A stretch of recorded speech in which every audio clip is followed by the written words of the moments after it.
Hello, and welcome to Nurtural Disasters. This is a podcast for those of us with toxic or emotionally immature parents. We might not have a bunch of credentials next to our names, but we do have PhDs from the Hard Knocks University.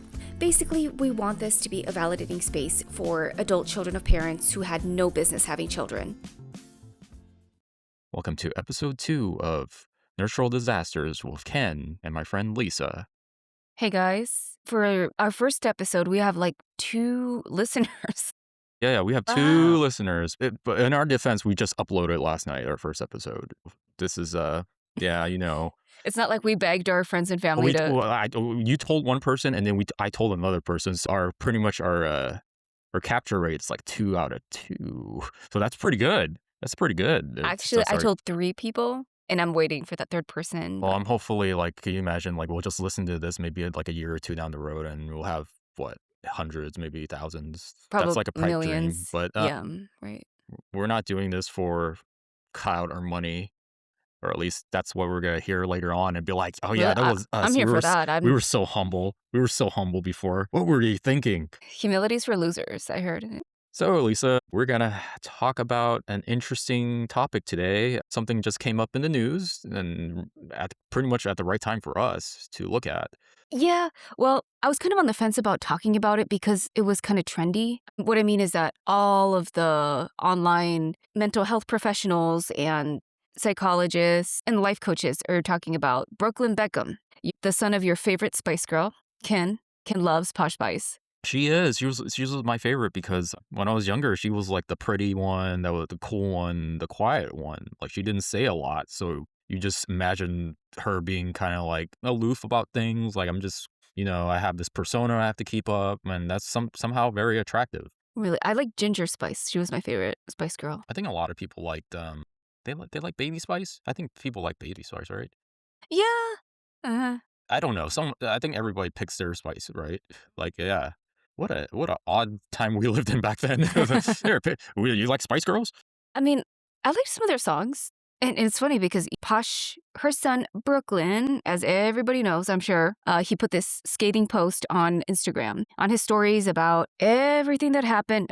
He spilled the tea. It was piping hot. Some people are saying some of it was true, some of it was not. I mean, when we're there, that's his version of like what happened. His mom ruined his wedding. His mom was like, I guess, ghetto booty dancing on him at the wedding. And so I don't think they've ever released a recording of that, right? You just have people's, I guess, anecdotal examination of the events. There was a photographer there. But we don't have any video or photos. They were really good not to let that come out. I heard they actually, there's no photography or video allowed. I think they're confiscated. There's cell phones or something like that. That's what I heard too. They weren't allowed to have that there. That's smart. But at the same time, 2 people are going to have the different stories. And you don't know. See, one thing that I did notice about her, about your favorite Spice Girl. Yeah, just keep mentioning that now, right? Yeah, I have to keep mentioning that she's your favorite. Yeah, thank you for 14-year-old Ken. It's like, oh yeah, pretty girl. Oh yeah, favorite one. Well, so years ago when I was reading about her, I instantly knew that she had an eating disorder. It was so obvious. And when there was an article about what she eats in a day.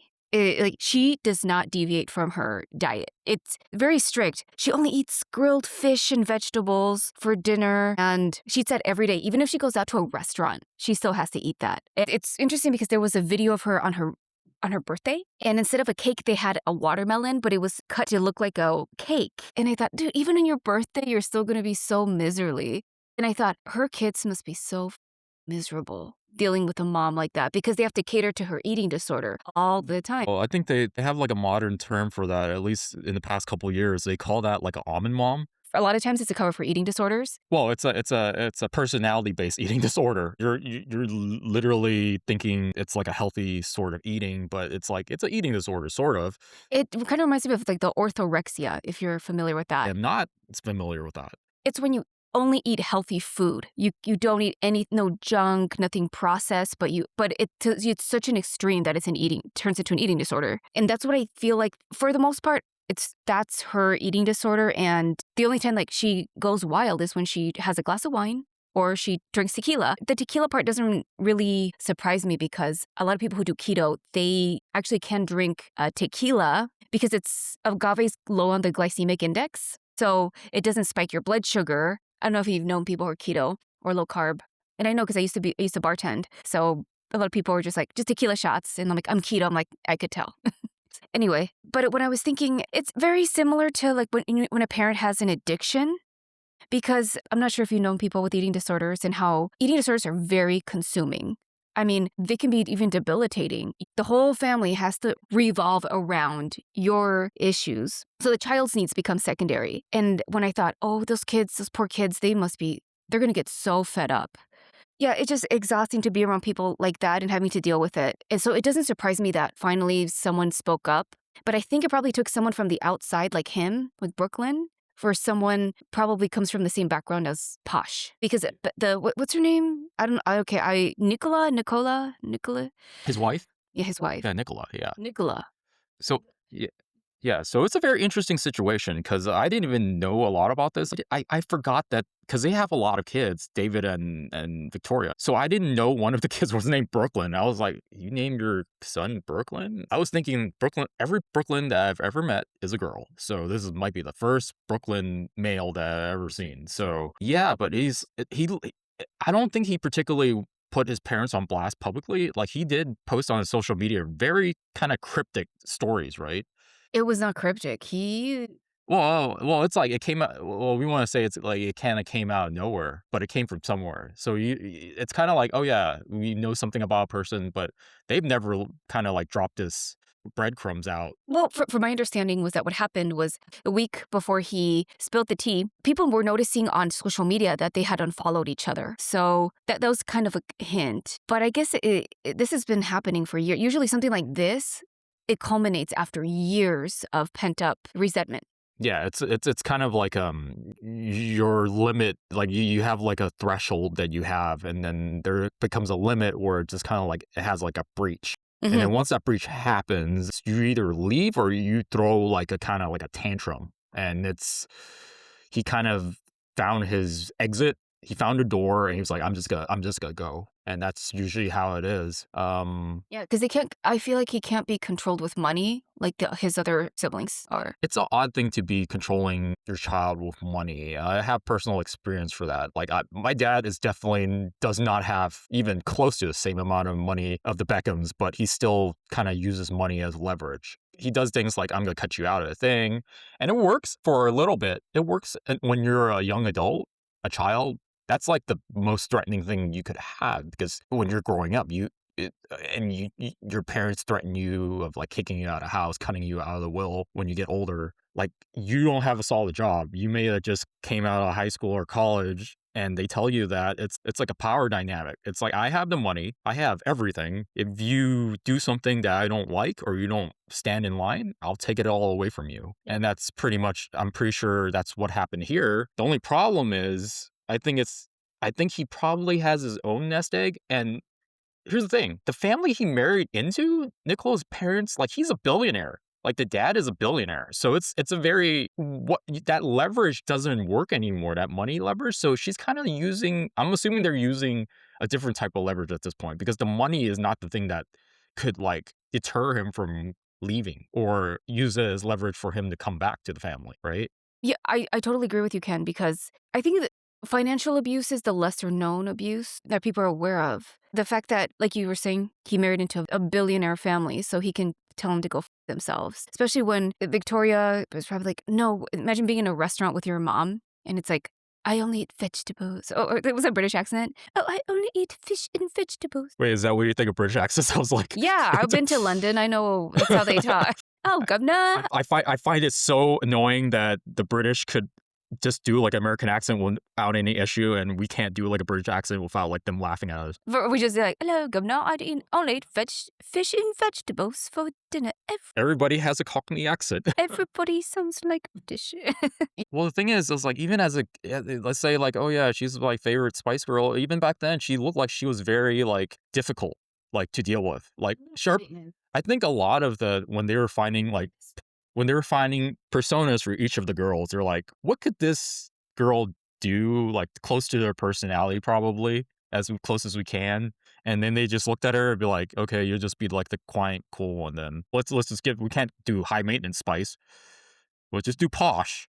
She must be such a pain in the ass to have as a mom. I'm just wondering if listeners are they can relate, even if their parents didn't have an eating disorder, what if they had a parent who was addicted? And a parent who's an addict, the whole family, the same thing. It has to cater to that. The one your parent comes home drunk, you have to walk on tiptoes, walk on eggshells, not to upset daddy, or you have to be very quiet in the morning because your parent is hungover. So you have to be very careful. It's like your whole life, I wonder if it's the same dynamic with the Beckhams. And we don't know if there's other stuff going on. I know with David Beckham, he's been accused of multiple affairs. Yeah, yeah. So much so, I think one of the affair partners actually, commented on that. I didn't read into it, but apparently, like, she She commented. Yeah, did. she did. I don't remember her name, but I was like, okay. She wanted to chime in the situation, and I'm pretty sure she's not very pro Victoria at that point. Hey, interesting story.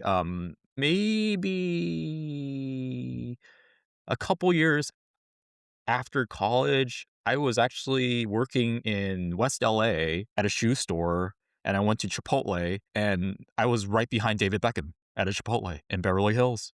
He had like a little posse and stuff like that, but I met David Beckham. Seems like a really cool guy. He wasn't mobbed. I was telling people in any other country, David Beckham's like would be mobbed, but in LA, he's just some guy. Can I have a burrito, please?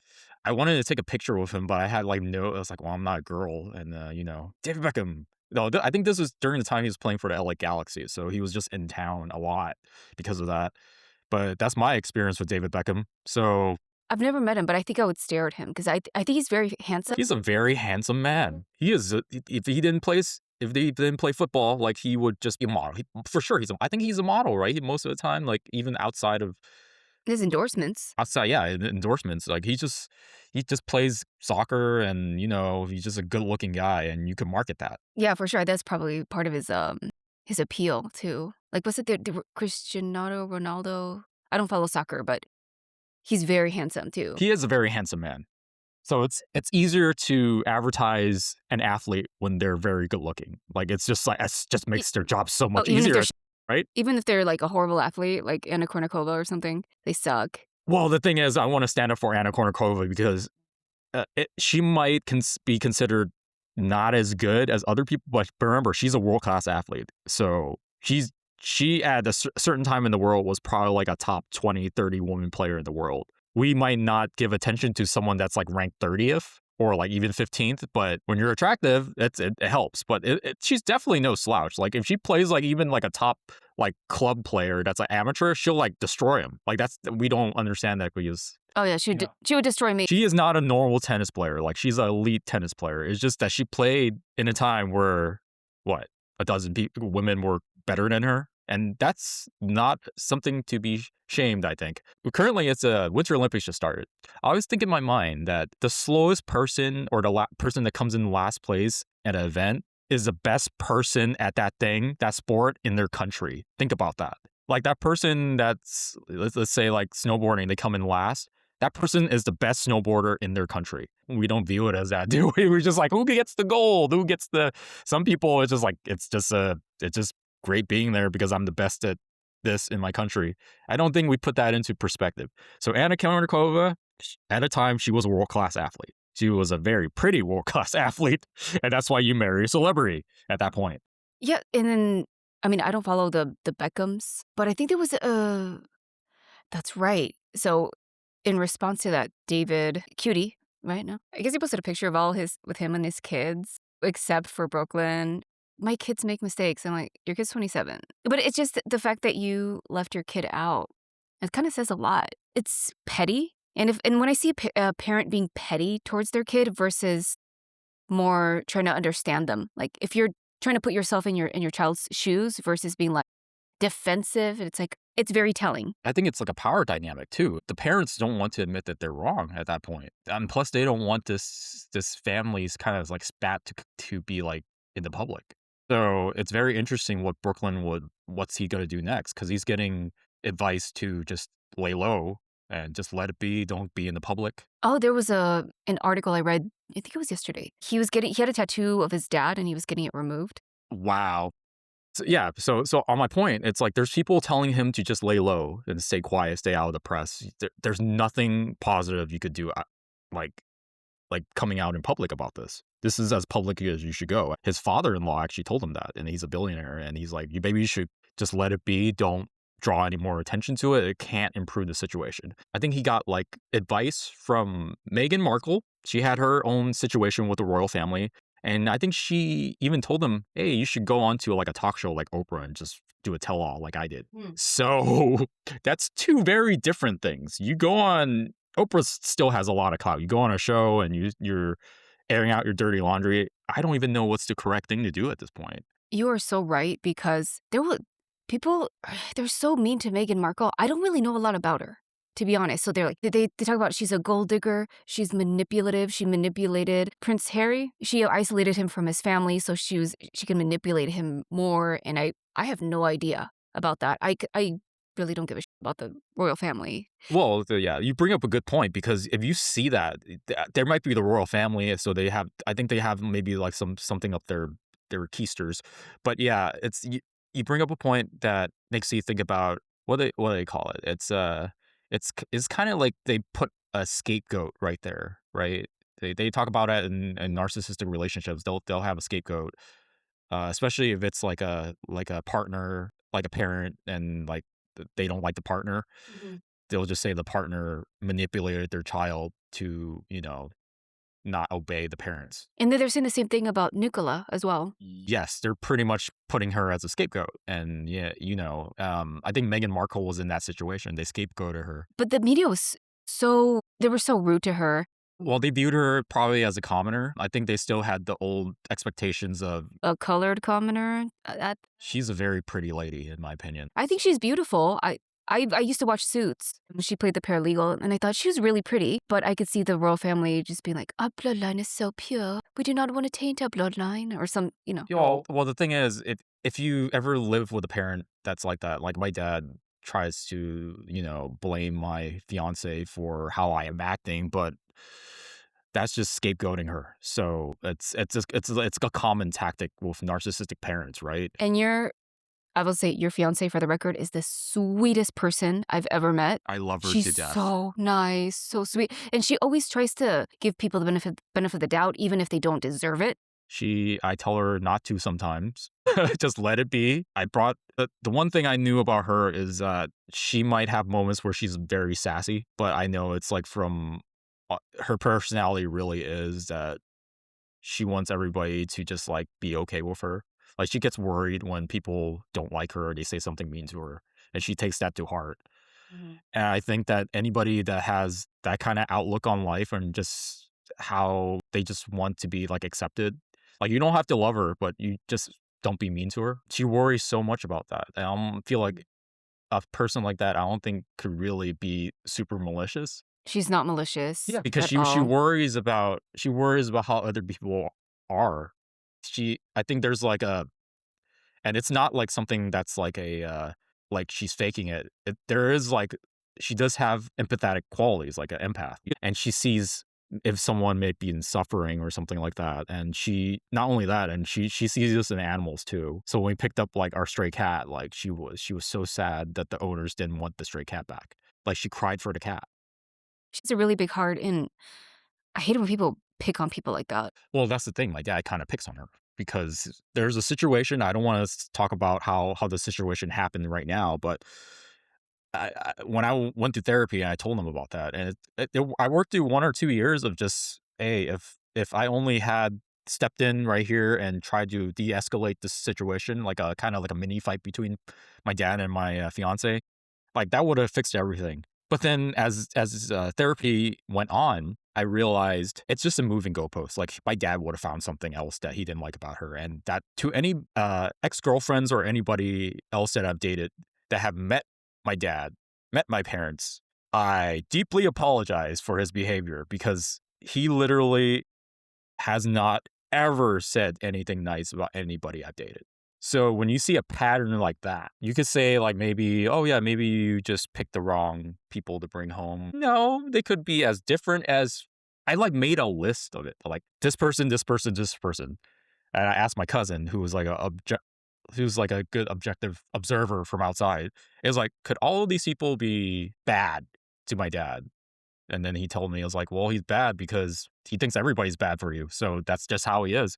And if you view it in that way, it's like, okay, so I know I heard about boy moms where I think Victoria Beckham might be a boy mom where nobody's good enough for my son. The only person that's good enough for my son is me, the mom. Yeah, if Victoria Beckham is a narcissist, like some online people say, If not a narcissist, she is a boy mom. There has some narcissistic tendencies, maybe, like just delusions of grandeur in her head. Yes. but I don't know if you've noticed narcissistic moms, they have weird relationships with their sons. It's like almost like they call it emotional incest. And with the boy mom thing, it's so creepy. And I have a I have a family member. Her mom is a full blown narcissist. She's like, what would you say, low grade narcissist, and she has a couple kids. Her eldest son, she has a weird relationship with him. When you say boy mom, and she'll even post on social media, I'm a boy mom. And I remember when her son was like 6 months, she was like, you know, when he goes pee, his penis gets really big. I'm like, what? And then she would say, when he kisses me on the lips, I just melt. You're talking about a baby. What the I just thought it was so creepy. And there's a weird enmeshment with her son. Yeah. And then when she was pregnant with the second one, rather than the way she talked about, like, I'm like, oh, did you name him so and so? Oh, no, we decided to name him that. I'm like, you and the baby daddy? No, me and my son, her eldest son. I'm like, as if he were the surrogate spouse. You know what I mean? And I don't know if Victoria's relationship is like that with Brooklyn. Brooklyn seems to be is probably more of the maybe the scapegoat. Or if he was her golden child, she's gonna hate all of his significant others, regardless if daughter of a billionaire or daughter of a garbage man.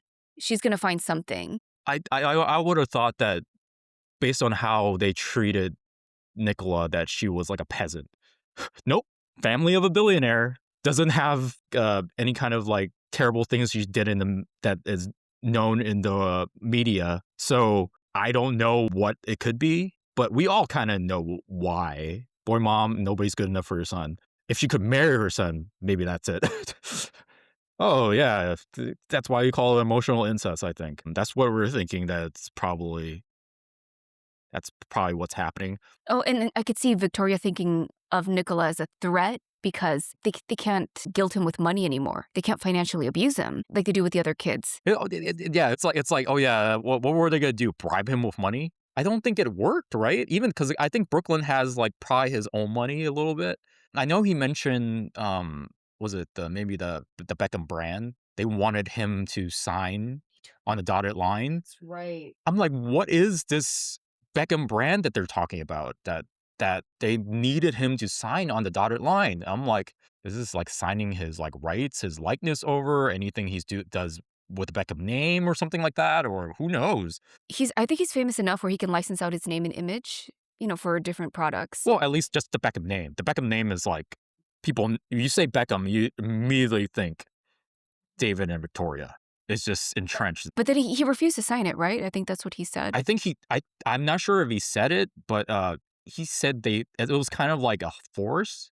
They were like, "Come on, sign it. Come on, sign it. Quick, quick, quick." Oh, that's under duress. It sounds like under duress to me, but Yeah, so it makes me and it boggles the mind. Maybe in a couple months we'll find out more about that. But it seemed like yeah, he did pretty much air out his dirty laundry on like Instagram, pretty much. So it kind of gives what do you say? Like gives more clarity to why they had a falling out yes. because they did have a falling out. It sounds like a financial abuse situation because they're so concerned with money. It's funny.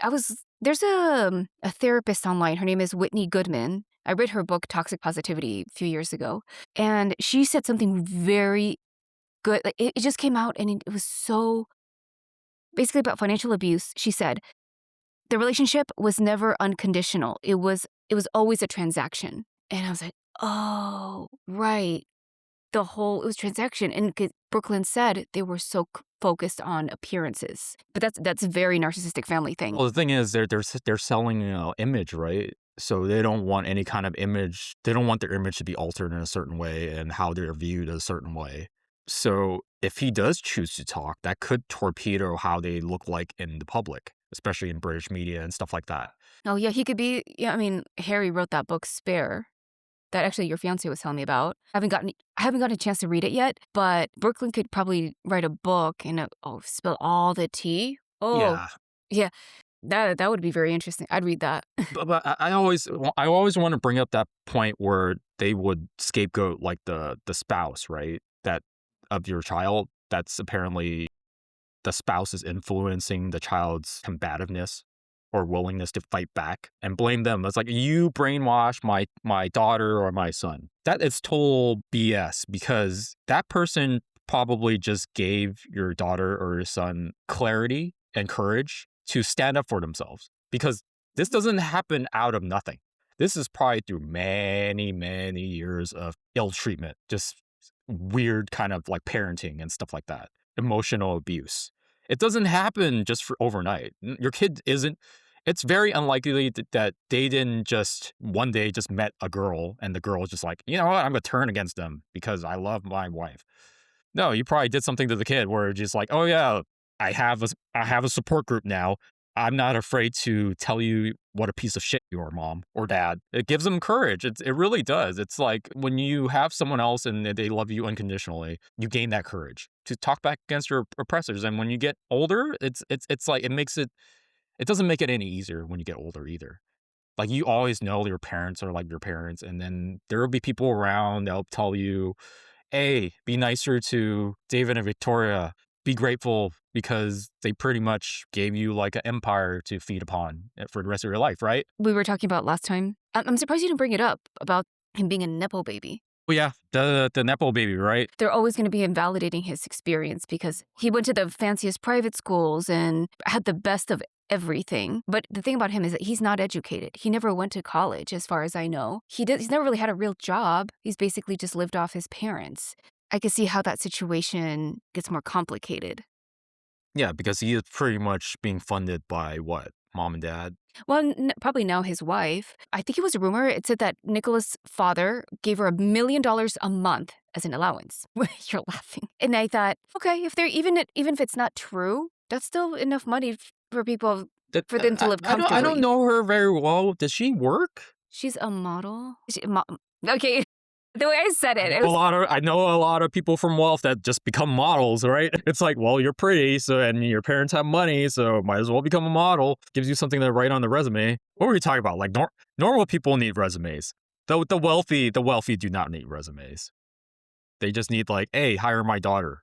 not to change the subject. Well, something kind of related is that I've worked at country clubs in LA, and these are exclusive country clubs. I remember seeing a lot of A-list celebrities who go there. And one thing I did notice of the country club members is how much they give their children jobs. It's like, oh, your kid needs a job. Oh, I own a da da da da da this company this. Why don't they just come work for me and da da da da? They just give each other jobs. No resume, no experience, nothing. It makes you realize you're missing out on a lot of opportunities. I guess it ties into the concept of financial abuse. It's on a different level versus rich people are more susceptible to financial abuse. The carrot is always being dangled in front of them, whereas people like us who just come from lower class families, the parents like, well, I'm taking you off the will. Like you don't have anything, so you just Well, the thing is, you say that, but it's like, that's why I bring up the until you become an adult, that financial abuse, until you're self sufficient, let's say that financial abuse doesn't matter if you're super rich, super wealthy, or just someone in the middle class. Like it works. I told you, right? Like my dad threatened me all the time, probably from when I hit 18 all the way to like now. And one story that happened was that this is crazy. I've told you this story exactly 10 years ago. I left my job, decided to go to grad school in Japan, Tokyo, Japan. And that's like, I just decided that's what I'm going to do. My career isn't going anywhere. I have to change something with my life, or at least attempt it, right? Or I'll regret it. I told my dad that, and he threatened to disown me. Like, you're out of the family. You get nothing out of this, nothing. So he told me this probably like 2 months before I was going to embark and move, right? I was in a scramble to try to find like storage lockers, for my like stuff, because I couldn't take it all with me. This is impossible, because I'm thinking it's like, oh yeah, he's gonna cut me out, called his bluff. I'm like, I'm gonna do this anyway. I don't care what you say. 2 weeks before I was about to leave, he backs off and he just totally backtracks. He tacos and he like backtracks. By the way, I just turned 30 at that time. At that point, I knew you can't threaten me. I'm an adult. It doesn't work on me. I have some money. I was like, oh, if I sleep on the streets, I'm totally fine with it. You can't threaten me with that. And for him, that's how you knew like he had no control over me at that point. Like I just broke control. So once you break control of that and they can't manipulate you, they'll just still try to find other ways. They'll try to guilt you into something. My dad will now he's like, oh, so you don't need the money, you don't need the house, but I know you love your mom. So he dangles that in front of me. But it's like he's like, I know you care about your sister. So you're gonna want to come back to see her. You don't want to just disown the family, right? Like once me and mom are gone, your sister, who's gonna look after your sister? And he knows. I was like, okay, I don't have a good relationship with my sister right now, but before I did, I still care about my sister. So eventually it moves to goalposts. So it's like that financial manipulation, once they get the financial aspect off of it, it's gonna be something else. Like they have no control over like Brooklyn, right? He literally is married to a billionaire's daughter. Mhm. That's why it was probably easy for him to just tell the family to fuck off. Yeah. Versus the other kids, I think they might be younger. I think they're younger. I think how many Yeah. kids were there? I think 4 or 5 in addition to Brooklyn. I didn't look into it, but they have a lot of kids. They have a lot of kids. And I looked at their family pictures like, how come they all don't look alike? Which really, I don't want to bring up like conspiracy theories. I was like, are they all like this for the same dad? I'm like, they're all gonna look kind of different. Yeah, it's funny you were talking about your situation in Japan because before I went no contact with my mom, I had to have Invisalign. I had braces when I was a teenager, but I guess it caused a lot of separation between my molars, right? So I needed to have those molars closed up because I was constantly getting food stuck in it. And then when I went to see the orthodontist, they're like, "Oh yeah, just all you need is Invisalign for 6 months, and it would be around $2,000 $2,500." I figured, okay. And then when I told my mom, she's like insisted on getting them for me and paying it for me, and I thought, oh, okay, fine. I mean, I could always do installments. No big deal. But she was so insistent. And then eventually we had a fallout. I went no contact. And after I went no contact, she used the fact that she paid for my Invisalign to say, I paid $2,000, $3,000 for her braces. And then she cuts me off. She made herself to be out like such a victim because of it. Like she used that as a way to make me look bad. And I thought, oh, that was so emotionally and financially exploitative for her to do that. And I heard through the grapevine, obviously, people would tell me, my family, well, she's saying this about you. She makes herself out to be such a victim. And eventually, after hearing that for months, I got so pissed that I was talking to a family member of mine who I just talked about earlier, the one who's kind of emotionally incestuous with her son. I told her, insert name, you know what she says about you, right? And she goes, what? I'm like, she said this and this and this about you. And she goes, really? I'm like, yeah, and I don't even want to say it because it's bad. Basically alluding to her being a slut, basically. Yeah. So anyway, I told her, but amongst other things, she goes, I have a bone to pick. And I'm like, okay. Because I was pissed at that time. Cut to sometime later. I talked to my family member, and she goes, oh, I confronted your mom about what she said. You know what your mom said? I'm like, what? She's like, that you're a miserable person. I'm like, oh, that I'm a miserable person because I said what she had said about you, and she had an audience. She didn't just tell me. She told a lot of other family members that.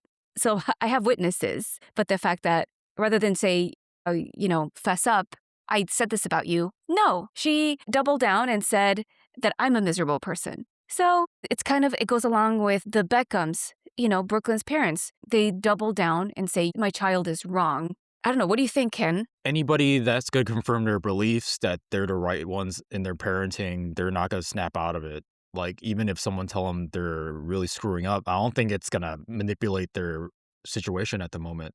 I'm just thinking, like, people that have similar personalities probably get together, right? David seems overall in a persona kind of like a nice guy. But then we're all thinking, why is he going along with this? What's the deal? Is it that I really don't know. I don't think they've said a lot about how David views this, other than the fact that David kind of not talking to his son, kind of avoiding his son. not really giving up any kind of like nuggets in the public and in the media. So There's actually this one lady on Instagram. I think one or more of her children are estranged from her. And she says through counseling, she said she realized that she was an emotionally abusive parent. And she's like, oh, I don't blame my kids for estranging themselves from me. I was so toxic. And she has this whole blog saying, I'm giving them space while they figure things out. And if they want to come back, let them come back. And I will be here and my door's always open for them. And I've changed and I've been going through therapy and changing my ways. And she gives them the space and she does not diminish their experience with her. The fact that she validates them, it's she's built up a lot of emotional maturity. And I was reading the comments and people saying, I wish my parents had half of this self-awareness. I would reach out to them. honestly, that's the thing about the parent, right? It's in my opinion, very hard to admit that you screwed up. That's admitting that you messed up your kid and stuff like that. Especially the boomer generation. That's the ego will not allow them to see that they do anything wrong.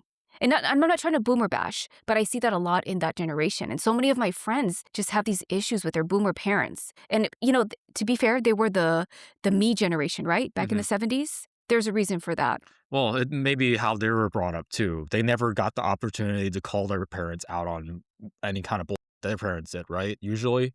And then they got to a point where it's like, I'm the parent now. I don't care what my kids say about me. And that could either be one of two ways. If you're like a parent that's doing, like the horrible stuff to your kids, raising them, either the kid is going to like exit your life or you're going to throw some hissy fit and try to, leverage things to get your kid to be around. Yeah, because the Beckhams, they're boomers, right? I don't know. They're not that old. I think they would be Gen Xers. Are they? Okay, so yeah. Yeah, because Victoria was born in 74, and they look great, I will say. Obviously, they take really good care of themselves. Okay, and they have 4 children. They have a brand to promote, so I would think that's why they all look great. Yeah, that's true. Yeah, it's interesting with the toxicity of the boomer generation, our parents being boomers, and our parents didn't get along with their parents. My mom did not get along with her mom at all. My grandmother played favorites with her kids. My grandmother had 12 children, and she favored the boys over the girls. But that was pretty normal back in the 60s. It was intergenerational. But, on this note, anything you want to add, Ken? No, maybe we should, we're running close to the time and then we should pick it up in the next episode. Okay. Well, thanks for listening. This is only our 2nd episode, but we're really excited. We have so much to talk about. We'll see you next episode. All right. Bye, guys. Bye.